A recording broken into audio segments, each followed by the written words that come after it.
बिस्मिल्लाहिर्रहमानिर्रहीम। अस्सलाम वालेकुम नाज़रीन, मैं अहमद फ़वाद हूँ और आप मेरा यूट्यूब चैनल देख रहे हैं। नाज़रीन, इलेक्शन कमीशन ऑफ पाकिस्तान की जानिब से रात गए जो फ़ैसला दिया गया, जिसके बाद इलेक्शंस 30 अप्रैल से मुलतवी करके 8 अक्टूबर की तारीख दी गई। इसके बाद सुप्रीम कोर्ट में मुकम्मल इस वक्त खामोशी छाई हुई है। लेकिन एक बात आपने अपने जहन में रखनी है कि खामोशी जो है वो किसी बड़े तूफ़ान का पेश खैमा है। इस वक्त जजिस ब्लॉक में कुछ राब्ते, कुछ मशवरे, कुछ हलचल चल रही है। इस पर कुछ तफसीलात आपके सामने रखूँगा। सुप्रीम कोर्ट आज 23 मार्च की वजह से बंद है। इसी वजह से वहाँ पर ना कोई अमला है, ना कॉज लिस्ट आज जारी हुई। यहाँ तक कि कोई पाकिस्तान तहरीक इंसाफ की जानिब से जो पिटिशन थी वो भी कोई दायर वहाँ पर नहीं की गई। तो पाकिस्तान तहरीक इंसाफ क्यों खामोश है, यहाँ पर इस वक्त क्या प्लानिंग चल रही है, इस पर भी, और चीफ जस्टिस साहब क्या इकदाम ले सकते हैं, इस पर भी, और आखिर में एस्टेब्लिशमेंट और हुकूमत के दरमियान जो गलत फहमियों का दौर है उसका भी आगाज़ हो चुका है। ये क्या चीज़ें इस वक्त चल रही हैं, ये सारी तफसीलात आज की व्लॉग में आपके सामने रखूँगा। सबसे पहले तो नाज़रीन, इलेक्शन कमीशन ऑफ पाकिस्तान के फ़ैसले और सुप्रीम कोर्ट ऑफ पाकिस्तान के जो है वो नोटिस पर वो लेंगे, क्या होगा, क्योंकि यही सवाल इस वक्त सब पूछ रहे हैं। इस पर आपको चीज़ें बताता हूँ। मामला इस तरीके से है कि अभी सुप्रीम कोर्ट ऑफ पाकिस्तान में मुकम्मल तौर पर खामोशी है, और इसकी जो रीज़न है वो यही है कि आज 23 मार्च है और 23 मार्च की आज सुप्रीम कोर्ट ऑफ पाकिस्तान में भी छुट्टी है। वैसे आमतौर पर तो इस तरह होता है कि हफ्ता इतवार छुट्टी रहती है और मंडे से लेकर फ्राइडे तक supreme court of Pakistan open रहती है, और हफ्ते वाले दिन भी सुप्रीम कोर्ट ओपन होती है, लेकिन वहाँ पर सिर्फ जो पिटिशन्स वगैरह हैं वो दायर की जा सकती हैं। संडे वाले दिन मुकम्मल जो छुट्टी है वो होती है। और आज 23 मार्च का चूँकि दिन है, और 23 मार्च के दिन में ये है कि सुप्रीम कोर्ट मुकम्मल तौर पर खामोश है, वहाँ पर छुट्टी का दिन है। ना कोई आज काज लिस्ट जारी की गई। पहले काज लिस्ट जारी हो जाती है तो आज के दिन कोई केसेस नहीं है। इसके अलावा जो बेंचेस हैं, यानी कि जो जजेस हैं, वो भी सुप्रीम कोर्ट ऑफ पाकिस्तान में मौजूद नहीं है। मुकम्मल तौर पर खामोशी और सन्नाटा इस वक्त छाया हुआ है सुप्रीम कोर्ट ऑफ पाकिस्तान में। यहाँ तक कि उनका जो अमला है वो भी मौजूद नहीं है। इक्का दो दुक्का लोग होंगे, लेकिन बाकायदा तौर पर जहाँ पर दरखास्तें दायर की जाती हैं वहाँ पर भी कोई अमला नहीं है। ये हो सकता है कि आप दरख्वास्त लेकर वहाँ पर जमा करवा दें, लेकिन नॉर्मल हालात में जिस तरह एंटरटेन होती है उस तरह से दरख्वास्त भी आज एंटरटेन नहीं हो सकती।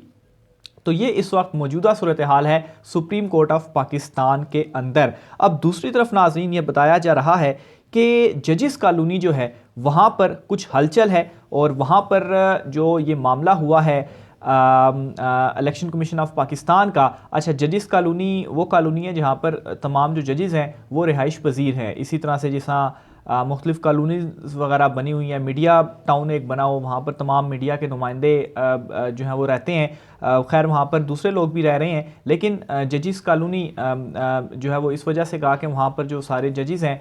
वो वहाँ पर रहते हैं, उनकी रिहाइश गाहें हैं। तो बहरहाल उन कॉलोनी के अंदर हलचल है। ख़ास तौर पर ये जो फ़ैसला आया है इलेक्शन कमीशन ऑफ पाकिस्तान की जानिब से, और जो उड़ा कर रख दिया गया है सुप्रीम कोर्ट ऑफ पाकिस्तान के फ़ैसले को, और इसके बाद जो आर्टिकल 6 और तौहीन अदालत और गिरफ्तारियों और हुकूमत की रुखसती के हवाले से जो तमाम तर कॉन्स्पिरेसी थ्योरीज़ हैं वो सामने आई। अच्छा, एक तो हलचल हुई, दूसरे नंबर पर कुछ अहम राब्ते और कुछ अहम मशवरों की भी इतलात सामने आ रही हैं कि वहाँ पर हुई हैं, और मामला जो टेकअप किया जाएगा वो बज़ाहिर इस तरह से लग रहा है कि 24 तारीख को ये मामला अब टेकअप होगा। यानी कि आज 23 मार्च है, कल 24 मार्च है, कल ये मामला टेकअप किया जाएगा, और कल ही इस हवाले से पाकिस्तान तहरीक इंसाफ की जानिब से अगर कोई दरख्वास्त आनी है वो भी आएगी। और इस वक्त पाकिस्तान तहरीक इंसाफ के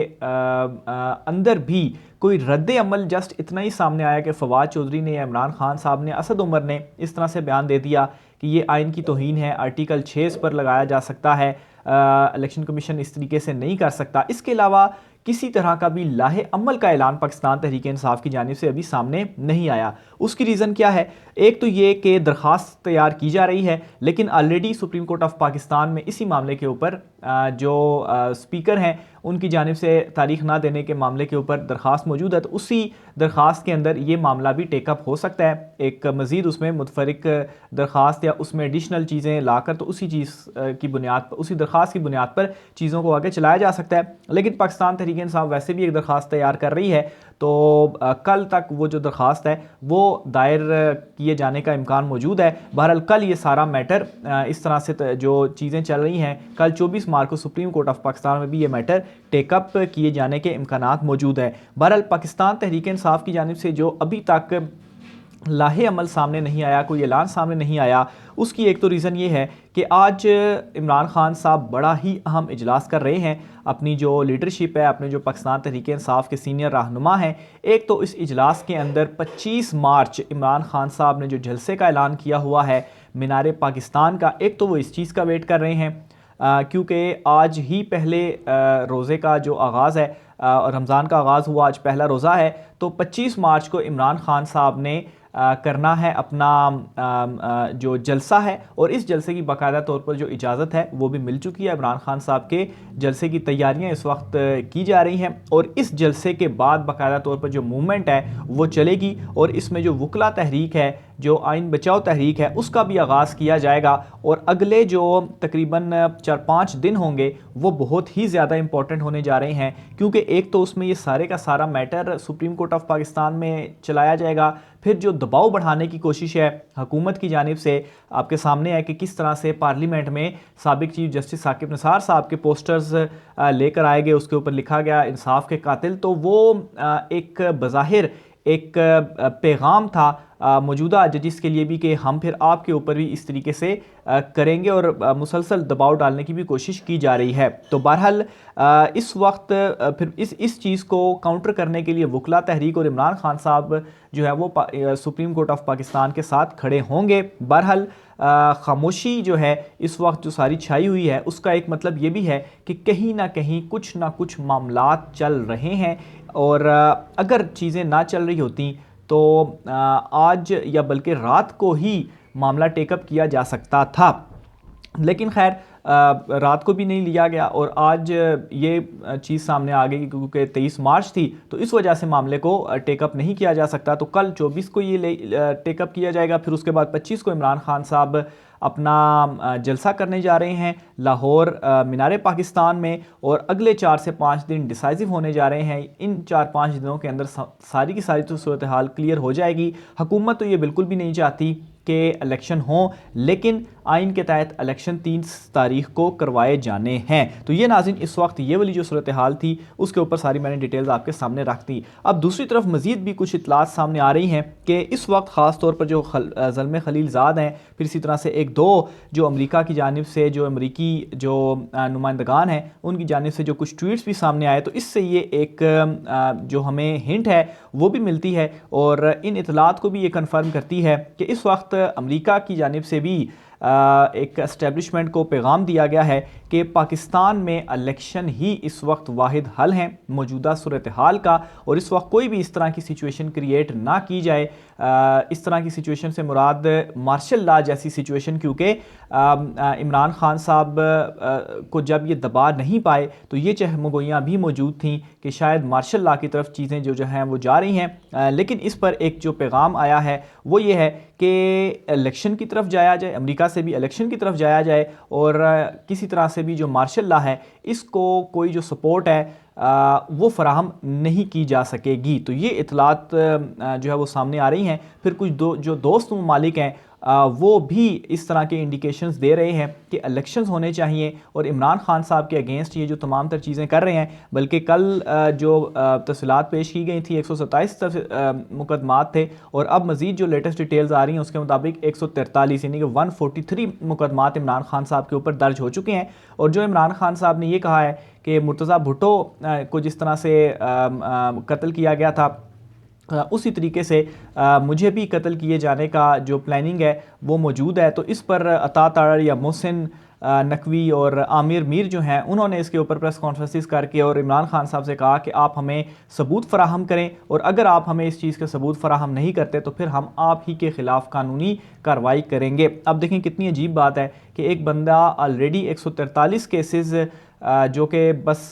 उसके बोलने के ऊपर ही उसके ऊपर दर्ज कर लिए जाते हैं, तो एक और मुकदमा मज़ीद भी आप दर्ज कर लें, उससे ज़्यादा कुछ फ़र्क नहीं पड़ेगा। बस ये होगा कि 143 की जो गिनती है वो 144 हो जाएगी और ये एक नया मुकदमा होगा जो कि इमरान खान साहब के ऊपर डाल दिया जाएगा। और इमरान खान साहब ने तो सेंचुरी का कहा था, अब तो इमरान खान साहब 150 के करीब इस वक्त पहुंच चुके हैं, जितनी तेज़ी से उनके ऊपर जो मुकदमात हैं वो दर्ज किए जा रहे हैं। एस्टेब्लिशमेंट और हुकूमत के दरमियान गलतफहमियों के दौर का आगाज़ हो चुका है। इस हवाले से भी कुछ तफसीलात सामने आ रही हैं और इस पर जो वजूहात बताई जा रही हैं वो दो तीन हैं। बल्कि सबसे पहली तो ये है कि जो ज़मान पार्क में ऑपरेशन किया गया, इसमें नाकामी हुई है पुलिस को, इंतज़ामिया को, मौजूदा हुकूमत को। और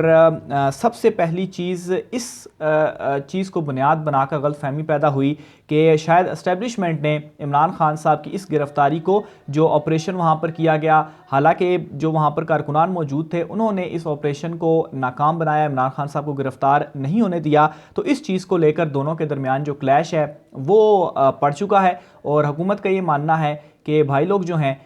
उन्होंने इसमें कोई ना कोई डबल गेम उनके साथ की है, इसलिए उनको इसमें कामयाबी नहीं मिली। वैसे तो कारकुनान जो हैं जिस तरीके से इमरान खान साहब के साथ खड़े हुए हैं सबको पता है, इतनी बड़ी तादाद में कारकुनों को निकालना ये तो हमेशा नून लीग का ख्वाब ही रहा है और आगे भी ख्वाब ही इनका रहेगा। और दूसरी जो रीज़न बताई जा रही है वो ये है कि जुडिशल कम्प्लेक्स में जो एक प्लान बनाया गया था इमरान खान साहब की गिरफ्तारी के हवाले से, वो प्लान भी इनका नाकाम हुआ, क्योंकि इमरान खान साहब एक तो गाड़ी से नहीं बाहर आए और जुडिशल कम्प्लेक्स के गेट के अंदर उनकी गाड़ी को जाने ही नहीं दिया गया। बल्कि जो फुटेजेस सामने आई कि जुडिशल कम्प्लेक्स का जो गेट है वो